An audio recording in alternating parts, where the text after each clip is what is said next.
आज की कहानी एक ऐसी हेडलाइन से शुरू होती है जिसने पूरी दुनिया को सचमुच हिला कर रख दिया। अमेरिका ने एक संप्रभु राष्ट्र के डेसाट्यूइंग राष्ट्रपति को गिरफ्तार कर लिया है। कल्पना कीजिए, रात का अंधेरा है, पूरी दुनिया सो रही है और तभी इतिहास की एक ऐसी घटना घटती है जिसके बारे में किसी ने सोचा भी नहीं था। एक देश के राष्ट्रपति को उनके ही घर से, उनके अपने बेडरूम से उठा लिया जाता है। नहीं, ये किसी एक्शन फिल्म का सीन नहीं, ये असल में हुआ है। तो जाहिर है, इस पूरी कहानी से दो बहुत बड़े सवाल हमारे सामने आते हैं। पहला, अमेरिका ने आखिर इसे अंजाम कैसे दिया? और दूसरा, जो शायद इससे भी ज्यादा जरूरी है, इस एक घटना का पूरी दुनिया के लिए और खासकर दूसरे देशों की आज़ादी के लिए क्या मतलब है। चलिए, सबसे पहले बात करते हैं उस घटना की जिसने पूरी दुनिया में सनसनी फैला दी, यानी राष्ट्रपति निकोलस मादुरो की गिरफ्तारी की। ये पूरा ऑपरेशन महज 3 मिनट में खत्म हो गया। जरा सोचिए इस बात को। सिर्फ 180 सेकंड में अमेरिकन स्पेशल फोर्सेस राष्ट्रपति के घर में दाखिल हुई, सीधे उनके बेडरूम तक पहुंची और राष्ट्रपति निकोलस मैड्यूरो और उनकी पत्नी को अपनी हिरासत में ले लिया। ये इस ऑपरेशन की स्पीड और सटीकता को दिखाता है।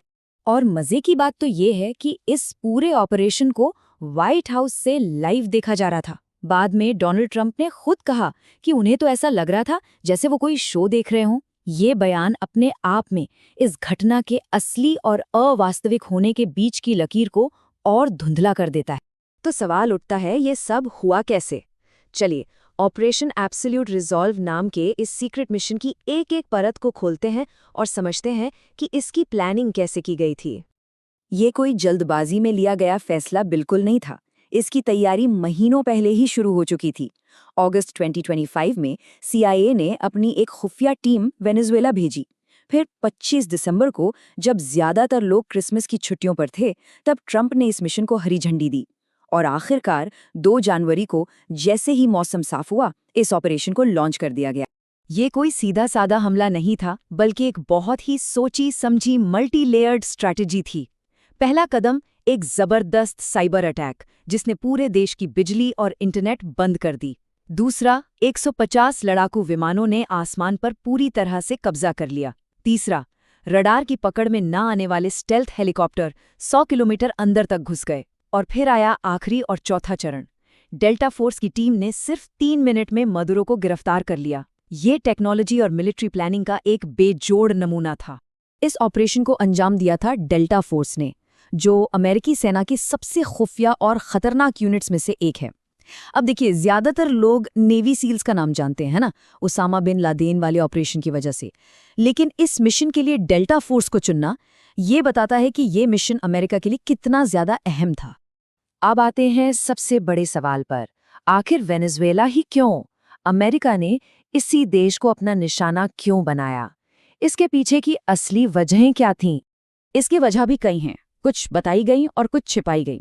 देखिए, ऑफिशियली तो ये कहा गया कि मादुरो पर नार्को टेररिज्म यानी ड्रग्स और आतंकवाद के आरोप थे और $50 मिलियन का इनाम भी था। लेकिन असली कहानी में तेल का एक बहुत बड़ा एंगल था। वेनेजुएला के पास दुनिया के सबसे बड़े तेल भंडार हैं।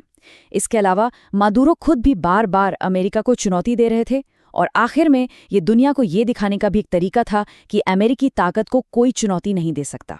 और आर्थिक मकसद की बात को खुद डोनाल्ड ट्रंप के शब्दों से ज्यादा अच्छी तरह कोई नहीं बता सकता। उन्होंने साफ साफ कहा था कि अब हमारी बड़ी बड़ी अमेरिकी तेल कंपनियां वहां जाएंगी और देश के लिए पैसा बनाना शुरू करेंगी।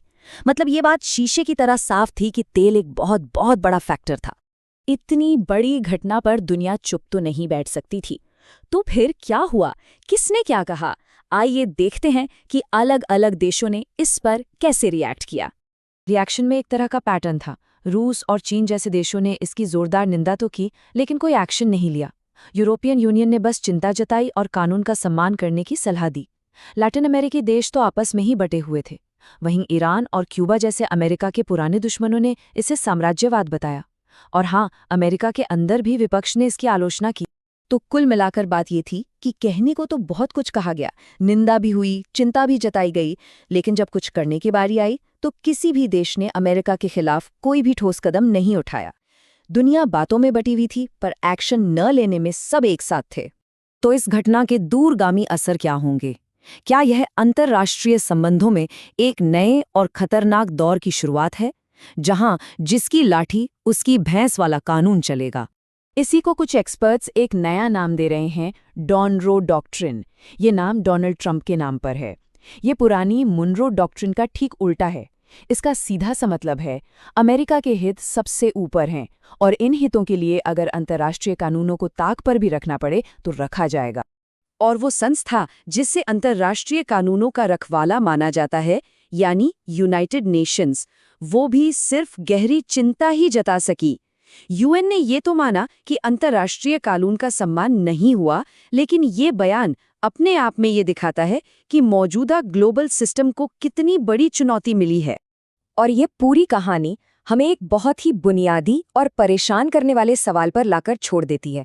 एक ऐसी दुनिया में जहां एक ताकतवर देश किसी दूसरे देश के चुने हुए नेता को उसके घर से उठाकर ले जा सकता है, क्या वहां राष्ट्रीय संप्रभुता या देश की आज़ादी जैसे शब्दों का कोई असली मतलब बचा है?